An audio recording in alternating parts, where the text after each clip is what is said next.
Bismillahirrahmanirrahim. Assalamu alaikum wa rahmatullahi wa barakatuh. I am Zubair Khan and you are watching my vlog. The role of Pakistan Army in Pakistani politics with special reference to the elections being conducted on 8th of February is the topic for this program.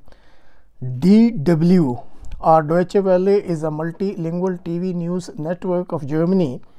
It first started broadcasting in 1992. Its English service is aimed at an international audience. In this program, which you will see, the role of Pakistan Army very amicably has been highlighted in Pakistani politics. All the details regarding elections on 8th of February have been clearly explained. Please listen and watch. You will enjoy these details. Pakistan is holding general elections on Thursday, a vote that critics say can be neither free nor fair. The former Prime Minister, Imran Khan, he's in prison and he can't run for office. Members of his PTI party claim that they're facing harassment. The United Nations High Commission for Human Rights is calling for calm.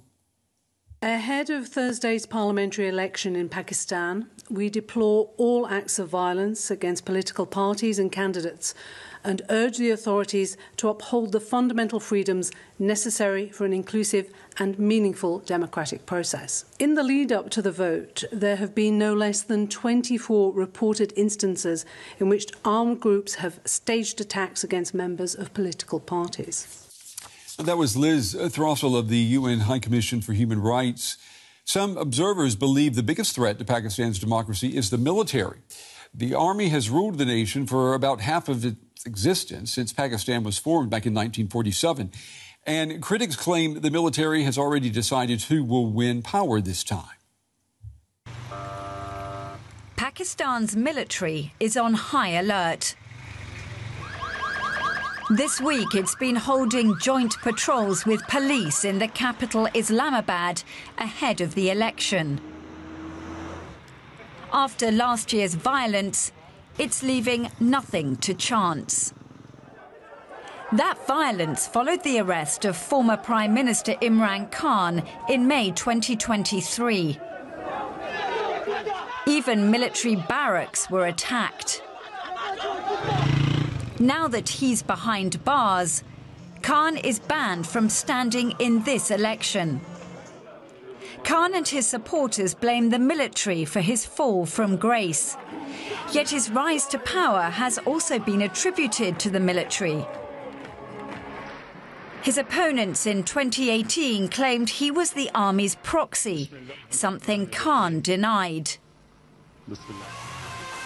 This year, 3 times Prime Minister Nawaz Sharif, who's also been in prison, is said to be the army's favoured man. That's after a ban preventing him from ever standing in an election again was recently overturned. Military interference in Pakistan's politics is nothing new. The country's first official military coup was back in 1958, when martial law was declared following a period of political instability. Just over 10 years later, one general handed over power to another. There followed some years of civilian rule.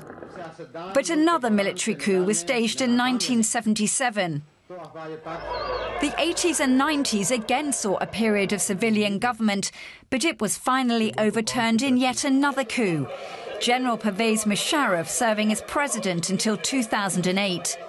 In total, the army has directly ruled Pakistan for more than 30 years out of its 76-year history. When not in direct control, it's continued to exert huge influence.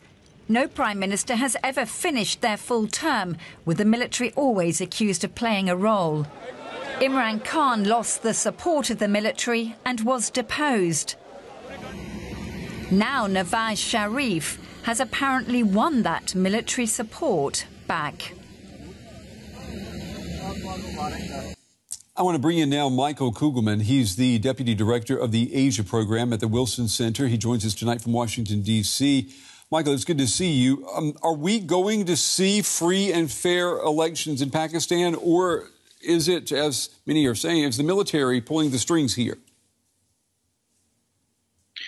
Well, I think that, unfortunately, no matter what happens on election day itself, it's already clear that these elections will not be free and fair. And that is because of the non-level playing field in the electoral environment. As we've seen for many months, the PTI, the party of Khan, has faced severe crackdowns, as you recounted in your report, arrests and jailings of leaders as well as supporters.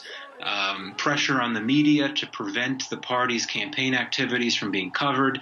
It's a playbook that we've seen, unfortunately, many times in the past when it comes to pre-election environments in Pakistan. It's happening again now. And, PTI is a party that's a significant party, has a lot of public support, but it's really been hollowed out, and it's not going to have a fair chance to contest the elections, which suggests to me that we already know the elections are not going to be free and fair. We're not talking, though, about a military coup as we've seen in the past years. So talk to me or describe, if you could, what exactly does the military exerting power in Pakistan, what is that going to look like? Well, I mean, what I just laid out before is essentially what the military's influence looks like. I mean, you're right. It's been more than 15 years since the military last held direct power, but it has continued to be influential from behind the scenes by, in this case of elections, engaging in certain pressure activities and shaping the electoral environment in a way that the party that it does not want to see come to power cannot come to power. And again, this happened in 2018. At that time, the roles were very different in the sense that the army viewed Imran Khan as a favorite son, and it viewed Nawaz Sharif as the enemy, so to speak. And so it took steps. It sponsored activities that made it difficult for the PMLN and made things easier for PTI. But I would argue that today, the army is much more overtly involved in politics than it typically has been when it doesn't formally hold power. And you could see that in particular in terms of how it's been very present on economic policy. The army chief of the country is personally driving policies meant to focus on economic recovery. And, we're talking about an unelected official here who is essentially the most powerful political player in Pakistan. That's not good for democracy. It's not good for democracy, and it calls into question the role of the voters here. What role do voters have in Pakistan moving forward? Well, I mean, we've seen most elections in Pakistan's history, turnout has not been very good. It's hovered around 50%, oftentimes less. There have been a few exceptions where turnout's been very high. But now, in particular, there are concerns that turnout will not be very high just because there's so much skepticism and cynicism about politics. And in the case of Khan's party, I think that many will struggle to get out there. That many of them say they want to vote. But, we've seen that when Khan's party has tried to mobilize and hold campaign activities, they're broken up. So many supporters have been arrested. So that's going to be tough. But here, I think you have to highlight the issue of young people. Much of Pakistan is young demographically. So if PTI is to have any chance of trying to make a dent in what appears to be a clear victory by PMLN, you're going to need to have young voters out there because Khan's party does draw a lot of support from young people. So if they get out there, that could bode well for PTI, at least in terms of making a dent in what PMLN is trying to do. Michael Kugelman with the Asian program at the Wilson Center. We appreciate your time and your analysis tonight, Michael. Thank you.